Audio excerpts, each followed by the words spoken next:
The United States is cutting its contribution to UN humanitarian aid down to roughly $2 billion, a move the administration is selling with adapt, shrink, or die rhetoric toward UN agencies, and that's a radical drop from the tens of billions the US has typically put into humanitarian response in recent years.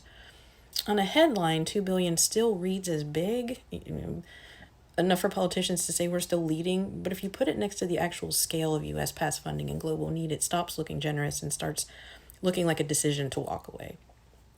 It also looks very different once you admit that many of the countries now dependent on humanitarian aid didn't simply fail on their own. They were helped along. I've talked about this in other videos.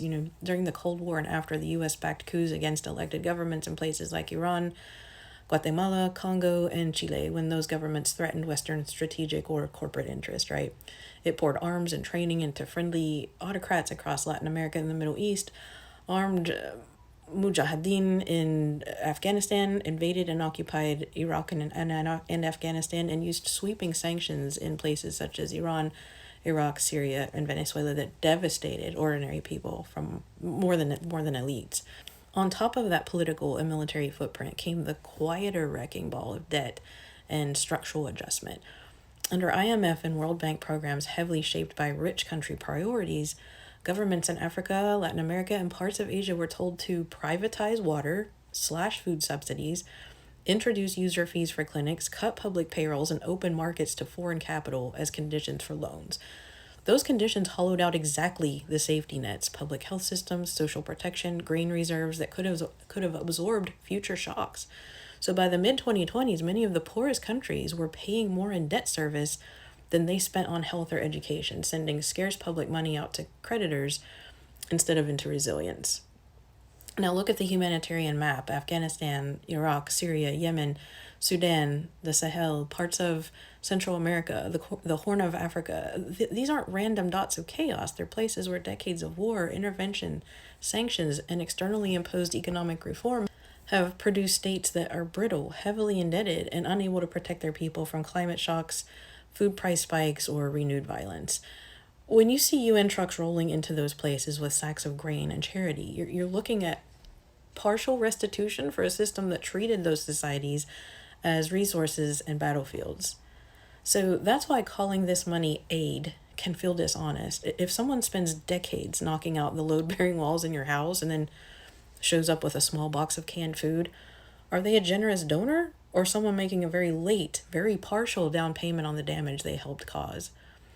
When the US cuts its humanitarian pledge from something like 10 to 15 billion a year down to 2 billion, it's not trimming a random line of generosity. It's narrowing the already small stream of resources flowing back into places that were pushed to the edge by policies in which Washington played a central role. Inside the US, that cut gets justified with a line that sounds brutally practical. We can't keep paying for everyone else when we can't even take care of our own people. It lands because there's real suffering here: homelessness, medical bankruptcy, wage stagnation, entire regions sacrificed to deindustrialization and opioids. But the way the budget actually works tells a different story. All US foreign aid combined, development, humanitarian, everything, is about 1% of federal spending. And polls show most Americans think it's 20 to 30%. The slice that buys literal food, water, and shelter in humanitarian crises is only a fraction of that 1%.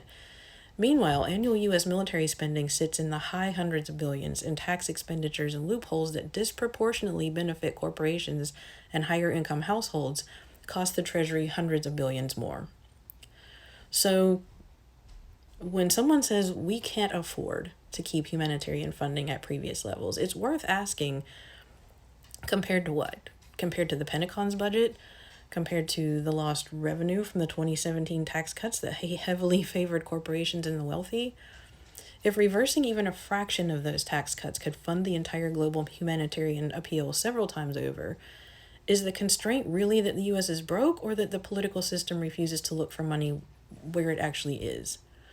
So this is where the billionaire numbers make the whole "we can't afford it" story collapse. And in 2024 alone, the collective wealth of the world's billionaires rose by about $2 trillion, growing roughly 3 times faster than the global economy, with an average of 4 new billionaires minted every week.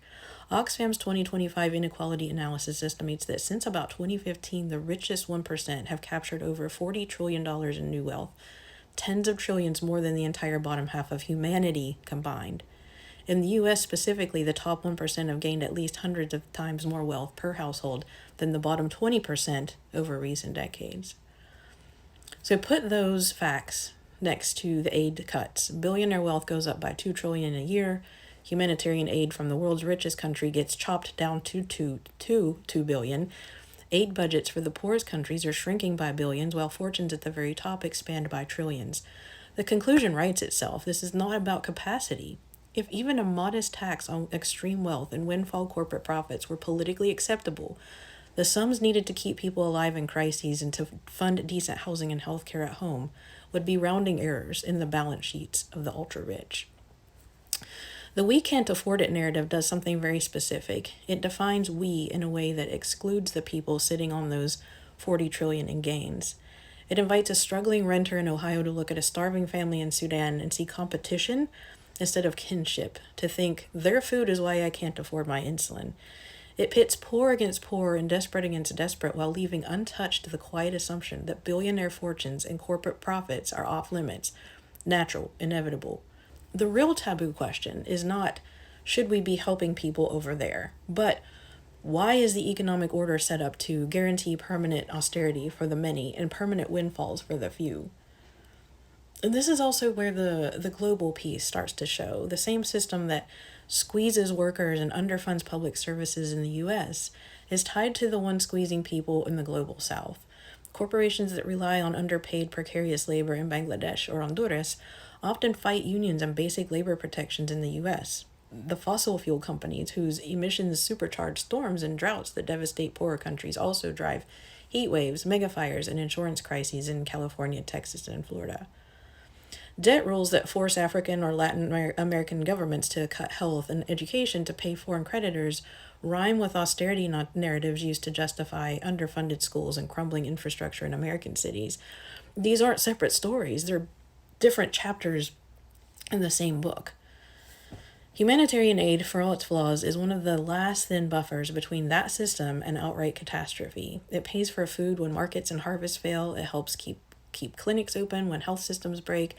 It funds classrooms and camps when national education budgets have imploded. It restores water systems after disasters.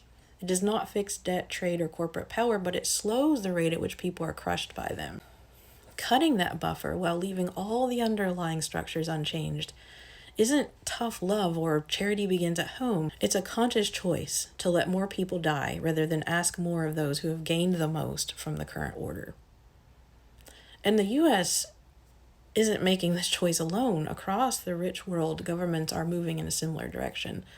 Official development assistance hit record highs in absolute dollars a few years ago, largely because of the one-off pandemic spending and the extraordinary response to Ukraine. But recent data show the first real drop in global aid in years, with humanitarian budgets taking some of the steepest cuts. At the same time, a growing share of what counts as aid on paper is being spent inside donor countries themselves on refugee reception, asylum procedures, or even detention and border control, rather than flowing to poorer countries. In some European states, more than a quarter of their reported aid never actually leaves their borders. On paper, that lets politicians say, we're doing our part. In practice, UN agencies and NGOs are closing programs, cutting rations, and saying out loud that tens of millions of people who could be reached simply won't be. Analysts have started calling this a great aid recession, not because the world ran out of wealth, but because rich countries chose this line item to squeeze at the very moment crises are multiplying. So what does that $2 billion U.S. pledge really say? It says that after decades of benefiting from and helping shape a world order that channeled resources and power toward itself, the United States is now drawing a hard line around how much it's willing to give back, even in the form of basic survival support. It says that when forced to choose between trimming the comfort of billionaires and multinationals or trimming food rations and medical programs for people in places it helped destabilize, the system will not hesitate to cut the latter. It says that we will invoke taking care of our own as a shield while doing very little to challenge the domestic inequalities that leave our own so precarious in the first place. By the time you get back to that headline, US to give $2 billion in humanitarian aid. It should no longer sound like a neutral fact. The live questions become $2 billion compared to what? Compared to what the US used to give, to what other rich countries are putting on the table, to the trillions added to billionaire balance sheets, or to the real cost of keeping entire regions from tipping into famine and collapse. And beyond the numbers, which lives are being treated as negotiable so that the basic architecture of wealth and power never has to change?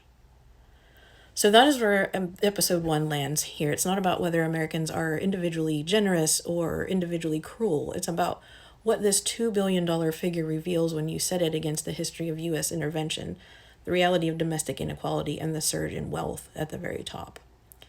From here, the next logical step in the focus for episode 2 is to widen the lens, to ask what it means when almost all the world's richest countries start pulling back or playing accounting games with aid at the same time in a world of multiplying conflicts and climate disasters, and what that says about who this global system is actually built to serve. Thanks for being here with me today. Hope you have an awesome one. I will see you tomorrow.